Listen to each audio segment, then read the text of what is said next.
뉴욕 증시가 소폭 하락 마감을 했습니다.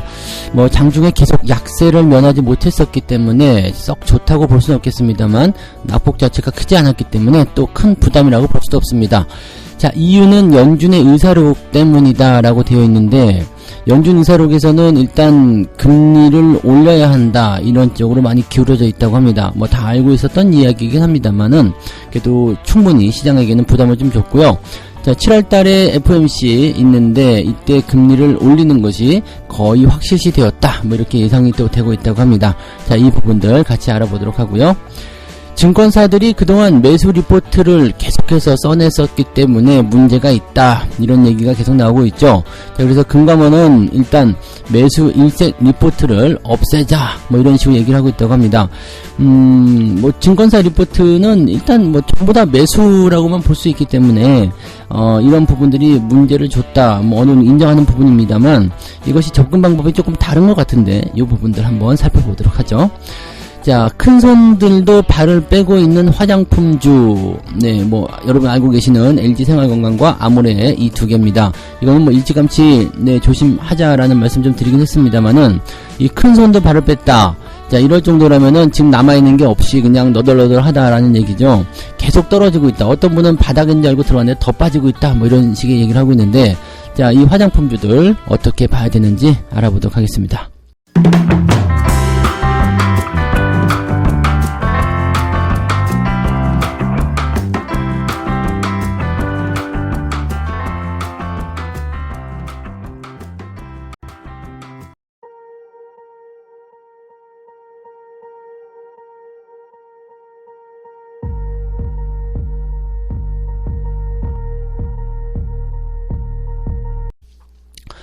네, 반갑습니다. 오늘은 7월 6일 목요일입니다.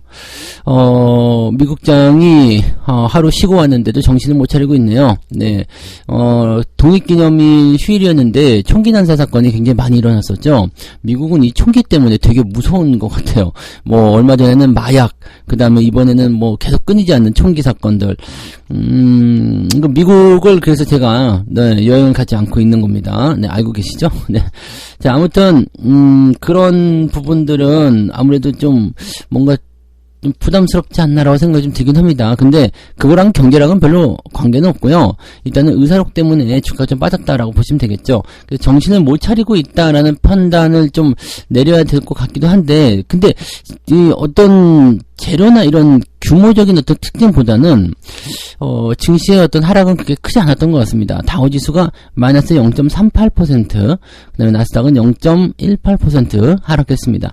0.3, 0.1 이 정도는 그냥 약보합 정도로 볼 수 있잖아요. 그냥 늘상 나올 수 있는 그런 정도의 변동성이기 때문에 크게 문제시 되지 않는다라고 보시면 되겠고요.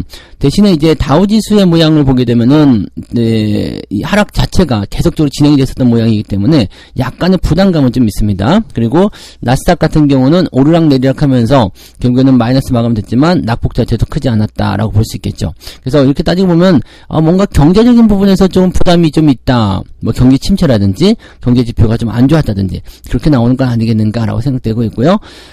나스닥이 오르락내리락 했다는 것은 뭔가 불안한 요소 속에서도 올라가는 기술주들이 제법 있었다라고 생각해 볼 수 있는 내용이 좀 되는 거겠죠. 그래서 그렇게 정리하게 된다면 국내 증시에게는 또 그렇게 엄청나게 큰 영향을 줄 것 같지는 않습니다만 그렇다고 증시를 끌어올릴 만한 그런 호재로 작용할 것 같지도 않다 보셔야 되겠죠. 자, 내용을 한번 살펴보도록 하죠. 일단 의사록이 가장 중요합니다. 자, 이번에 발표된 의사록에서는 올해 추가 금리 인상을 이어간다라는 그 이야기가 나왔습니다. 이 추가 금리 인상을 이어간다, 우리가 어느 정도 예상을 했었던 부분이고 걔네들도 계속적으로 얘기했었기 때문에 놀라울 건 없습니다만은, 자, 과연 그 내용이 어떻게 됐느냐라는 부분인데, 거의 모든 참석자들이 2023년에 연방기금 금리를 추가로 인상하는 것이 적절하다고 언급했다. 네, 거의 모든이라고 되어 있습니다. 그러니까 대부분 했다는 얘기겠죠. 네, 한 12명이니까 그중에 한 10명 이상이 했을 거라고 생각하고 있고요. 일단은 거의 여기서 또 있습니다. 거의 모든 위원이 금리 동결을 6월달에 하는 것을 선호를 했지만 일부 참석자들은 금리 인상 인상을 지지했었다. 이렇게 되어 있습니다. 제가 듣기로는 10명 정도는 이제 금리 인상을 이제 하반기에 하자라고 얘기를 했었던 것 같고요. 그 이상일 수도 있겠죠. 네. 대부분이 이제 금리 인상하자고 했고, 그 중에서도 이제 2명 정도가 2번 정도는 해야 된다라고 얘기했다고 합니다. 그러니까 다시 얘기하면 거의 모든 참석자들이 경기를 경기 전망에서 금리 인상을 추가적으로 해야 된다라고 얘기했지만 한 번 정도가 적당하다라는 식으로 얘기를 하고 있다는 얘기입니다. 즉 소수의 의견에서는 2번 해야 된다라고 얘기가 나오고 있지만 또 아예 금리 인상하면 안 됩니다 라는 식으로 얘기가 되고 있다는 것도 주목해야 될 필요성이 있어요. 왜냐면 6월 금리 동결에 찬성했지만 만장일치가 아니었다는 거지. 즉 금리 인상 원하지 않아요, 더 올려야 됩니다 라는 사람도 있었고, 금리를 이제는 올리지 맙시다 라는 식으로 얘기하는 사람도 있고, 또 하반기에 올리는 그런 부분들도 한 번만 올립시다, 이제부터는 올릴 필요 없어요, 2번 올립시다, 이렇게 하는 사람들 여러 가지로 나눠져 있다는 얘기입니다. 그래서 중요한 건 이제 경제 지표에 대한 부분이 좀 될 거예요. 지금은 이제 7월달 FOMC에서 금리 올리는 게 약 88%? 거의 90%에 육박하면서 거의 확실시 되고 있는 모습이긴 한데, 역시 이제 이 연준 위원들은 이런 얘기하고 있습니다. 노동시장이 매우 좋다. 이제 즉 실업률 이런 부분들이 매우 타이트하고 상당히 좋은 거 아니냐.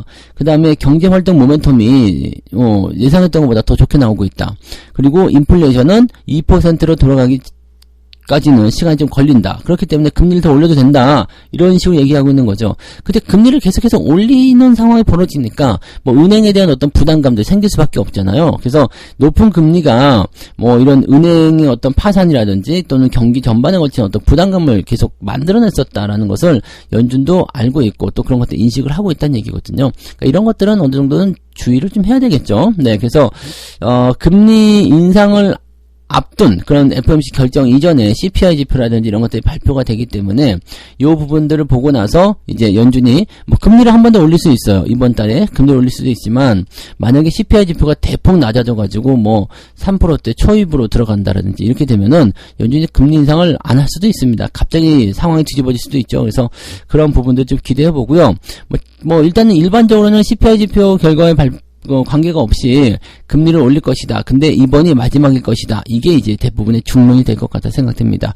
자, 그래서 6월달에 금리 인상을 하고 끝냈어야 되는 것을 이제 6월에 한번 쉬고 7월달에 금리 인상 한번 하고 이제 동결로 들어가는 그런 모습으로 가는 것이 현재로서는 가장 베스트가 아니겠는가 생각합니다.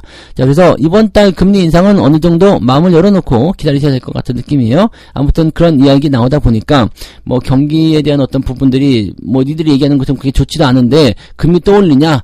경기 나빠지겠구나. 이런 식으로 생각하는 사람도 있고요. 그 다음에, 기술주들, 문제 있겠구나. 이렇게 얘기가 되는 부분도 좀 있고요. 또 여기에서도 이제 이번이 마지막이야. 희망적인 부분을 보는 사람도 있고요. 막 섞여 있습니다. 그래서, 시장 자체가 혼조세를 보일 수밖에 없었다라고 생각하시면 되겠죠. 자, 기술주들 움직임 보시면, 메타 주가가 이제 새로운 소셜 미디어가 나온다네요. 스레드, 출시를 앞두고서 2.9% 정도 올랐다. 뭐든 이제 새 거가 나오게 되면 기대감이 좀 생기기 때문에 올라가는 부분도 좀 있는 것 같긴 합니다. 그래서 요게 조금 올라가졌고요. 테슬라가 1% 정도 상승을 했어요. 테슬라는 지금 보면 차량 증가율이 높아졌다 이런 얘기가 있었지만 장중에 계속 떨어졌었거든요. 왜? 재고도 많이 늘었대요. 재고. 즉 무슨 얘기냐면 이 테슬라가 가격 인하 정책을 폈잖아요. 그러다 보니까 아무래도 이제 판매량이 좀 늘어나는 부분들이 좀 있어서 생산량을 많이 늘렸어요. 많이 늘렸는데 판매가 늘어나긴 했지만 늘어난 생산량 때문에 재고도 같이 올라갔다라는 식으로 얘기가 좀 나오고 있더라고요. 그래서 그런 부분들은 부담이 될 것이다라는 얘기가 있고, 지금 테슬라의 주력 모델이 2가지잖아요. 이 2가지 모델로만 국한되고 있는 것도 문제다. 뭔가 새로운 게 나와줘야 되는 거 아니냐. 이거 하나로 언제까지 울고 먹을 거냐. 사골이냐.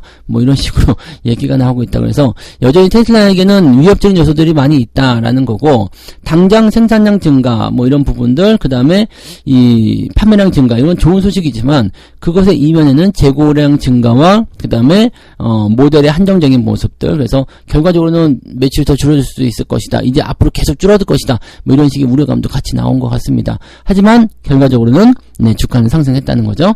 자, 그 다음에 알파벳도 주가가 상승을 했고요. 그래서 기술주들의 움직임들이 그렇게까지 아주 나쁘지 않았기 때문에 시장의 분위기는 그 정도 뭐 그게 부담스럽지 않았다, 이 정도 보시면 될 것 같네요.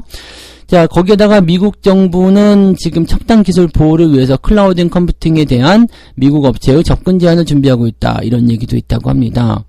첨단 기술 보호를 위해서 클라우드 컴퓨팅에 중국 업체의 접근 제한, 이게 어떤 연관관계가 있는지 모르겠는데 어쨌든 네, 그렇다라고 하네요.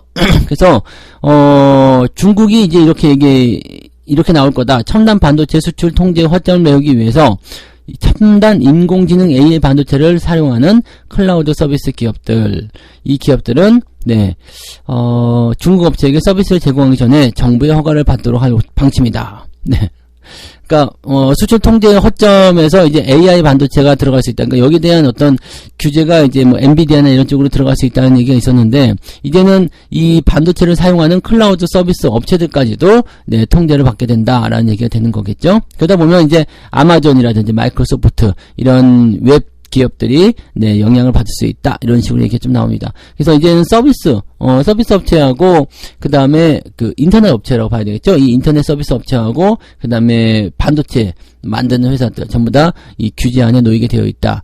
자, 중국과의 관계가 개선이 될 것인지 아닌지는 좀 더 지켜봐야 되겠습니다만, 계속적으로 이제 미국이 압박하는 카드를 갖고 나오고 있기 때문에 중국이 어느 정도의 그런 뭐 보답이라고 해야 되나요? 어느 정도의 이제 성의를 보이지 않는 이상은 관계가 좀 나빠질 수는 있을 것 같아요. 그래서 중국을 계속해서 압박하는 이유는, 야, 니네들 뭐 우리가 지금 세계 1등 해야 되는데 니네 자꾸 따라오려고 하지 마, 뭐 이런 식으로 지금 네, 얘기하는 거에 대해서 중국이 어느 정도 인정하고 숙이고 들어와라, 이런 얘기인데 중국 뻣뻣하잖아요 지금. 네, 그래서 미국이 계속적으로 압박을 하고 있는 것이다, 이렇게 생각하시면 되겠죠. 이 부분들은 지들 문제긴 합니다만 불똥은 주변으로 튀니까 이게 좀 문제점이 되는 거죠. 자, 어쨌건 기술주들의 움직임들은 나쁘지 않았기 때문에 국내 증시에 미치는 영향은 그다지 네, 크진 않을 것이다. 다만 올라가기가 좀 어렵지 않겠나. 크게 내려갈 이유도 없지만 크게 올라갈 이유도 없는 그런 장세다라고 생각하시면 되겠습니다. 네. 자, 두 번째 이야기 넘어가겠습니다. 매수 일색의 리포트가 사라질 것이다. 금감원에서 증권사 이 대표들을 소집했다라고 되어 있습니다. 금융감독원이 증권사 CEO들을 소집해서 매수 일색의 리서치 보고서를 개선해야 한다, 이렇게 경고를 했다고 하는데, 이 매수 일색의 리포트가 왜 계속 나올 수밖에 없는지를 알아야 돼요. 지금 매수 의견 리포트는 93%, 매도 의견은 0.1%, 네, 이렇게 되어 있고요. 또 최근에 애널리스트가 이 조사 분석 자료를 이용해서 부당이득, 이 선행매매한 거 걸렸죠? 네, 그래서 요것도 논란이 됐기도 했었다, 이런 얘기인데, 자, 증권사 리서치 보고서와 랩 신탁 관련 영업 관행의 개선은 증권업계의 오랜 숙제가 아니겠는가. 좋은 관행이라면 법제적으로 뒷받침해줘야 되겠지만 그게 아니라면 하루빨리 개선해야 한다. 네, 개선해야 한다가 문제가 아니죠. 어떻게 해야 된다라는 것을 알려줘야 돼요. 지금 증권사 입장에서, 애널리스트 입장에서는 분석하는 툴이 딱 정해져 있어요. 회사를 탐방한다. 아유, 좋았다. 네, 그 다음에 네, 회사에 이제 준비된 자료를 받아요. 자, 이게 문제가 뭐냐면 뭐 다 그렇지 않겠습니다만은 저런 거잖아요. 회사에 일단 탐방을 하러 가요. 그러면 회사 관계자를 만나죠. 그 회사 관계자들을 통해서 브리핑을 받아요. 앞으로 수준이 이렇고 저렇고. 우리는 얻을 수 없는 정보예요. 뭔 말인지 아시죠? 우리가 시중에서 얻을 수 있는 정보가 아니죠. 뭐 A라는 회사에서 우리가 앞으로 어디다가 이렇게 납품을 할 예정이기도 하고, 수주가 이만큼 남아있고 앞으로 실적이 이렇게 증가할 예정입니다라는 것을 누가 우리한테 알려줍니까? 리서치 센터나 이런 그 애널리스트가 기업을 방문해서 걔네들 듣는 거죠. 근데 걔네들한테 리포트를 듣게 되면 어떻게 되겠어요? 좋은 얘기만 해주겠죠? 당연한 거죠. 좋은 얘기만 해줄 수밖에 없어요. 뭐 내가 방문하지 않고 전화로 한다 하더라도 마찬가지죠. 좋은 얘기만 해줄 거예요.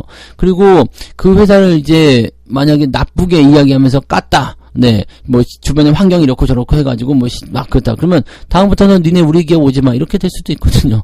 네, 뭐 여러 가지 부분이 있다라면은 네, 애널리스트들도 힘든 직업일 수도 있겠죠. 네, 아무튼 네, 이 리서치 센터장들도 또 불러가지고요, 매수 일색 리포트 관행 개선에 대해서 논의를 했다. 자, 이제 분석 방법의 차이라고 봐야 돼요. 그러니까 뭐 실적이 어떻게 증가할 것인가, 이 뭐 전반적으로 보면은 리포트, 증권사 리포트 보시는 분 계시잖아요. 경제적인 어떤 측면이라든지, 그 다음에 또 기업의 어떤 성장 측면, 그 다음에 현재 처해져 있는 그 어떤 수급이라든지, 그 다음에 현재 기업의 분석이라든지 이런 것들을 뭐 차트 분석 이런 것들도 같이 포함되어야 되는데, 가장 큰 문제는 뭐냐면 네, 현재 좋아지고 있는 상황까지만 딱 보는 거고요. 현재 이 주가가 얼마만큼 올라와 있는지와 그 다음에 현재 주가 상황이 어떻게 변하고 있는지, 또 투자자들이 지금 과열이 되는지 아닌지, 여기에 대한 부분들이 전혀 없어요. 뭐 있는 것도 있겠지만 전혀 없습니다. 분명히 차트를 안 보고 투자하진 않을 거예요. 근데 리포트만 보면은요, 매도할 종목이 한 개도 없어요. 그러니까 그 아무리 좋은 기업도요, 계속 오를 수는 없잖아요. 오르고 내리고 반복을 해야 되는데, 그 오르고 내리고 하는 그 반복하는 시점에서 뭐 리포트를 한 번 더 낼 수도 있는 거잖아요. 근데 그런 것들이 전혀 없죠. 올라가는 시점에서 계속 리포트 쏴주고, 내려갈 때는 가만히 있다가 너무 많이 내려간다 그러면 목표 주가를 좀 낮춰주고, 목표 주가도 너무 높아요. 네, 그 뭐 몇 년치의 어떤 그런 상황들 보면은 당연히 그렇지. 뭐 앞으로 100년 후에 뭐 10,000원짜리 주식이 100만 원 간다, 뭐 충분히 그럴 수 있는 거 아닙니까? 근데 그런 것들만 일단 보면서 계속 올라간다, 목표 주가 100만 원 딱 잡아버리면은, 네, 나중에 뭐 주가가 이제 10만 원까지 갔는데도 네, 목표 주가 100만 원 걸려 있으면 난리가 나는 거 아닙니까? 그래서 목표 주가 너무 높게 잡는다는 거, 그다음에 너무 실적이라든지 성장성에만 의존을 해서 리포트를 써준다는 거죠. 근데 이런 부분들이 좀 있는데, 문제도 또 있어요. 매도 리포트가 나온다 그러면 주가가 아주 난리 같아요. 매도 리포트가 나오게 되면은요, 여기를 또 이용해 먹는 게 생기거든요. 그러니까 뭐 주가가 많이 올라간 상태에서 야, 나 팔고 싶은데 뭐가 없을까? 뭐 그러면은 매도 리포트 하나 써줄게. 불연경 리포트 딱 나가죠. 뭐 실적이 좀 줄어들 것이라든지 이런 식으로 리포트가 딱 나와요. 그러면은 아유, 나 참 좋은 기업인데 이 뭐 리포트 나쁘게 나와서 팔아야 되겠네. 그래서 팔아버린다. 이런 상황이 벌어질 수 있거나, 또는 공매도를 잔뜩 쳐놨어요. 그러고 나서 자, 이거 공매도를 쳐놨는데 이거 좀 주가 좀 빠뜨려야 되지 않겠습니까? 라고 했을 때 매도 리포트 딱 나와버리면 완전 땡큐잖아요. 그러니까 이런 식으로 이용을 또 해먹을 수도 있다는 얘기죠. 리포트는 뭐 공정해야 되고, 약간은 너무 장기적인 관점보다는 그냥 뭐 1년 후에 주가 뭐 12개월 평균 뭐 그 퍼 이런 거 계산하지 말고, 그냥 한 2, 3개월 정도 후에 움직임, 아니면 한 달 정도의 움직임, 이런 것도 통해서 꾸준하게 좀 업데이트가 될 수 있었으면 좋겠다. 근데 이게 무조건 그렇게 밀고 갈 수는 없죠. 그렇게 하면 참 좋겠다라지만 이게 일이 엄청나게 늘어날 거예요. 애널리스트들이 지금도 엄청나게 일을 많이 하거든요. 근데 그렇게까지 짧은 기간으로 업데이트를 좀 해줘라 그러면은 대단히 큰 네, 그런 스트레스에 시달려가지고 아마 전부 다 대머리가 될 것 같다 생각이 들긴 합니다. 네, 아무튼 뭐 네, 저도 증권사에 근무했었던 입장으로 봐서는 네, 그게 보통 일은 아니죠. 근데 아무튼 분석의 방법이 조금만 달라지면 그래도 좀 여유 있지 않을까. 그다음에 너무 큰 그런 갭의 그런 목표 주가 이런 거 제시는 조금 자제하는 게 좋지 않겠느냐라는 식으로 좀 보셨으면 좋겠다 생각됩니다. 네, 아무튼 네, 그런 식으로 좀 개선의 의지가 있다고 하는데, 개선이 될지 여부는 두고 봐야 되겠죠. 네, 그래서 아직까지는 증권사 리포트를 우리가 활용하지 않는 것으로 하셨으면 좋겠다 생각됩니다. 참고하시고요. 세 번째 이야기 넘어갑니다. 큰 선도 발을 빼고 있다. 황후주의 눈물. 네, 이제 화장품주들은 이제 또 이제 뭐 황제라는 거 안 하고 화장품이니까 황후라고 하는가 봐요. 화장품 대장주가 연일 바닥을 뚫고 내려가고 있다. 과거 178만원까지 치솟았던 LG생활건강의 주가가 44만원대로 주저앉았다. 네. 총체적 난국, 출혈 마케팅, 이런 제목을 내건 증권사 보고서가 나오고 있다. 자, 이것도 공매도가 많이 들어갔는지 확인을 해볼 필요는 있겠죠. 네, 워낙 많이 내리고 있어가지고. 근데 뭐 공매도 할 것도 없이 그냥 올라간 적이 있었나 싶을 정도이기도 합니다. 그래서 너무 많이 하락하는 모습이고요. 지금 LG생활건강은 신저가 52주 신저가 나왔죠. 44만 4천원까지 내려갔고요. 그 다음에 아모레 퍼시픽 역시도 마찬가지. 네, 96,000원까지 주가가 떨어져 있습니다. 이 대형주에만 좀 집중됐다 봐야 돼요. 중소형 이 화장품주들 같은 경우도 나쁘지 않아요. 근데 이 대형주들 같은 경우는 왜 나쁘냐? 얘네들은 지금 중국하고 얽혀져 있기 때문입니다. 그러니까 중국 화장품 부문의 부진이 주가 상승에 발목을 잡는다. 지금 모든 문제의 중심에 중국이 있어요. 그래서 가온의 중자를 쓰는가 이놈들이. 네, 모든 문제의 중심에 그게 있어요. 여행도 지금, 리오프닝도 지금, 화장품도 지금, 뭐 반도체도 지금, 뭐 전기차도 지금, 뭐 전부 다 지금 중국. 네. 뭐 국제정세도 중국, 뭐 다 중국이에요. 다 문제의 중심입니다. 그러니까 이놈이 국제적 문제로 지금 떠오르고 있는 거 아닙니까? 등치는 커져가지고 뭐 어떻게 건드리기도 애매한 그런 상태까지 됐는데 문제는 다 일으키고 있고 깡패짓거리 하고 있다. 뭐 이런 거 아니겠습니까? 특히 이놈들이 지금 자꾸 우리나라를 압박하고 있는 그런 부분들은 굉장히 마음에 안 들죠. 그래서 우리는 탈중국을 분명히 시도를 해야 됩니다. 네, 그거는 뭐 되게 예전부터 말씀드렸던 거고요. 예전에 뭐 사드 보복 이때부터도 그때 당시에 화장품 관련주들의 주가가 조정을 좀 많이 받았었어요. 뭐 후광통 때 많이 올라갔다가 뭐 사드 어쩌고 뭐 한한령 이런 거 나오면서 이 뭐 게임주라든지 뭐 화장품 이런 것도 많이 내렸었죠. 근데 그때 짐 싸가지고 중국에서 떠나온 애들은 지금 다 살아나고 있어요. 좋아지고 있습니다. 근데 문제는 누구예요? 네, 아직도 중국을 파먹고 있었던 얘네들이에요. LG생활건강하고 아모레퍼시픽.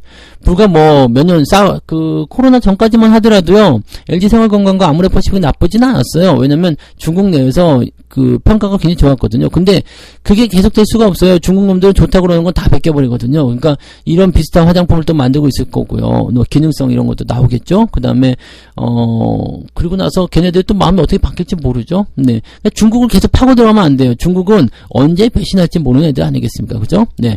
자, 그러다 보니까 이제 두 기업들 모두 탈중국화를 위해서 힘쓰고 있다.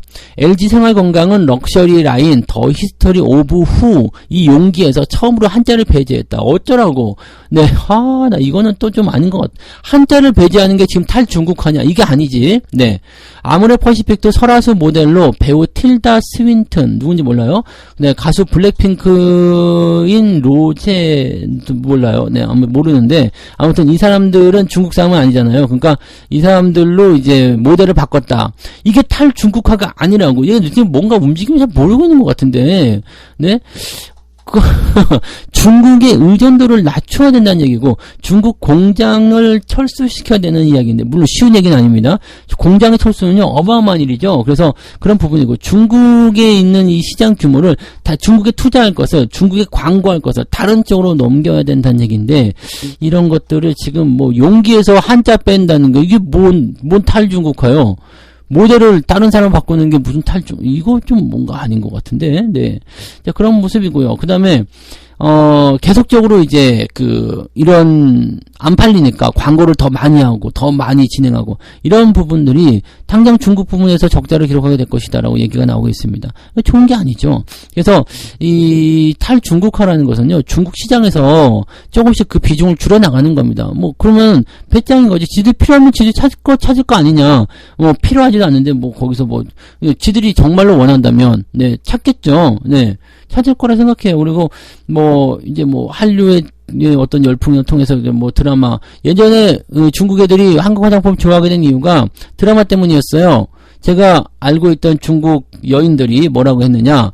그 화장품을 바르면 한국의 그 여자들처럼 자기들도 피부가 예뻐질 거다라는 환상을 가졌다는 거예요.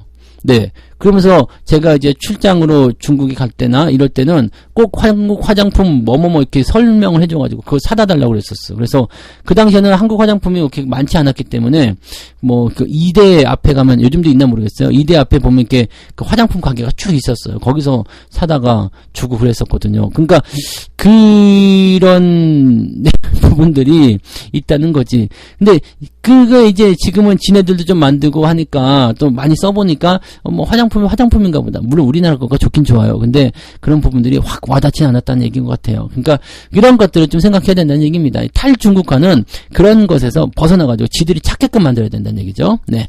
자, 국민연금도 LG생활건강과 아모레퍼시픽의 주식을 앞다퉈 팔아치우고 있다. 그래요. 네, 비중이 좀 줄었다고 합니다. 그래서 얘네들조차도 이제 약간 일부의 손절이 들어가는 것이 아닌가 생각되고 있는데 얘들은 아직은 좀 정신 못 차린 것 같아요. 이 두 기업들이 신유타 주식의 신화전을 꿈꾼다라고 얘기하고 있지만, 네, 증권가에서는 인내 시간이 더 필요하다. 목표 주가를 계속해서 낮추고 있다라고 되어 있습니다. 그럼에도 불구하고 지금보다 높죠? 네, 지금보다 높아요. 아무래 퍼시픽 같은 경우 목표 주가 보면은 아직도 14만원, 15만원대 그렇습니다. 지금 가격이 9만원대예요. 근데 목표 주가가 14만원, 15만원대랍니다. 이 리포트가 이게 문제라는 얘기예요. 지금 내려가고 있는 동안이라면, 자, 여기까지는 빠질 수 있어요. 뭐, 한 7만원까지, 8만원까지 빠질 수 있어요. 라는 식의 어떤 현실적인 리포트를 목표 가격 제시해줘야 되는데, 지금 14만원 목표가, 그러면 아직도 싸네? 생각하니까 사람들이 계속 사잖아요. 그러니까 이런 것들을 없애야 된다는 얘기지. 자, 이 화장품주에 대해서는 여러 가지 부분에서 문제가 좀 많지만, 네, 실질적으로는 LG생활건강과 아무래 이 대형주에만 국한된 이야기일 수도 있습니다. 중소형 화장품주들은 이미 일찌감치, 네, 중국에서 발을 뺀 사례들이 많이 있어요. 그러니까 그런 것들까지 미화하실 필요는 없고요. 물론 덩치가 작기 때문에 잘 빠져나왔다 볼 수 있겠고, 대형주들은 덩치 때문에 못 빠져나온다 볼 수 있겠습니다만, 아무튼 그런 정도의 내용들을 조금 생각하시고요. 주의하셨으면 좋겠어요. 네. LG생활건강과 아모레, 이거는 뭐, 이미 몇 달 전부터 얘기해드렸던 모습인 것 같은데, 네. 바로 투자하지 마시고, 싸다 생각해서 매수하지 마시고, 네. 갖고 계시더라도 비중을 조금씩 줄여가시는 전략을 취해주시기 바랍니다. 네. 자, 이렇게 해서 오늘 세 가지 이야기 전달해 드렸습니다. 연준 의사록이 공개가 되면서 미국 증시가 하락했다. 뭐 크게 문제될 것 같지는 않아 보이는데요. 일단은 금리를 더 올려야 한다라는 이야기가 나오면서 부담감을 좀 줬을 것 같다 생각됩니다. 하지만 낙폭 자체가 크지 않기 때문에 시장에 주는 영향은 크지 않을 것이다. 이렇게 보시면 되고요. 자, 매수 일색 리포트가 사라지고 있다라는 건데, 사라질 것이다. 뭐 개선하자 이렇게 얘기를 하고 있다고 합니다. 근데 이거 분석 방법이라든지 접근 방법이 달라지지 않는 이상은 이거는 사라지지 않습니다. 그래서 매수 리포트는, 이 증권사 리포트는, 네, 그냥 참고용, 뭐라고 그럴까요? 객관적인 수치 이런 것들만 좀 보고 동향 이런 것들 참고하는 정도로만 보시고요. 뭐 목표 주가니 뭐 사야 한다는 이런 의견들은, 네, 일절 참고하지 않으셔도 될 것 같습니다. 자, 그 다음에 큰 선도 발을 빼는 화장품주. 이거는 뭐 결론만 말씀드려도, 네, 아시겠죠? 그냥 탈중국화 잘 해내야 되는데, 얘네 지금 탈중국화가 뭐 한자 빼고 뭐 배우 바꾸고 이거는 탈중국화가 아닙니다. 네, 아시죠? 계속 저런 식으로 헛발질하면은 주가 계속 떨어집니다. 그러니까 현재로서는 투자에 대한 의견은 좋지 않다라는 거, 그다음에 비중 축소라든지 이런 것들을 계속 해주셔야 된다는 것을 말씀드립니다. 자, 책 한 곡 읽고 마무리하겠습니다. 강세장일 때는 1등주와 2등주의 차이가 크지 않다. 2등주로 충분히 강하고 화려한 성장의 기회를 얻을 수가 있을 것이다. 그런데 문제는 약세장이 나왔을 때이다. 약세장일 때는 업종 선도주에 비해서 2등주의 상승률이 현저하게 떨어진다. 왜냐하면 업종 선도주의 뚜렷한 편의 러브콜을 보내게 되기 때문이고, 그리고 2등주는 멀리하기 때문이다. 자, 그러니까 무슨 얘기냐면요, 장이 좋을 때는 뭐 상승장을 넘어간다 이럴 때는 대장주, 그 다음에 그 주변주 같이 공략하시면 돼요. 그러니까 지금처럼 만약에 반도체가 올라간다 그러면 삼성전자를 사고, 그 다음에 삼성전자 관련된 장비 부품주를 사는 거예요. 그럼 다 같이 올라가요. 그런데 장이 떨어진다 라고 한다면 이 주변주들은 더 많이 떨어지거나 아니면은 삼성전자만 올라가는 상황이 벌어질 수 있다는 얘기가 되는 겁니다. 그래서 이런 부분들이 있을 때 장이 지금 상승장인지 하락장인지 잘 보고 2등주에 투자할 때는 그렇게 투자해야 된다라는 얘기가 되는 겁니다. 지금은 상승장이기 때문에, 네, 주도주, 대장주하고 주변주들을 같이 사셔도 된다는 얘기입니다. 네, 자, 오늘 여러분들 성공투자 이어가시면 좋겠는데요. 약간은 좀, 네, 주춤주춤 하겠죠. 주 후반부 들어서면서 약간 부담되는 건 있어요. 또 내일은 삼성전자 잠정 실적 발표에다가 실업률 발표도 있어요. 그러니까 이 부분들이 약간 부담감 줄 수 있을 것 같아요. 오늘까지 아마 투자자들 관망세에 들어갈 가능성이 높기 때문에 그런 정도로 한번 참고해 보시면 좋겠습니다. 자, 오늘도 모쪼록 무사히 잘 넘어가길 바라고요. 극적인 반등이나 기대치들 좀 높여줄 수 있는 상황이 나타났으면 좋겠습니다. 여러분 모두 화이팅 하시고요. 저는 장중시장태 오겠습니다. 고맙습니다. 본 방송에서 제공되는 모든 정보는 투자 판단의 참고 자료이며 투자의 최종 책임은 본 방송을 이용하는 본인에게 있습니다.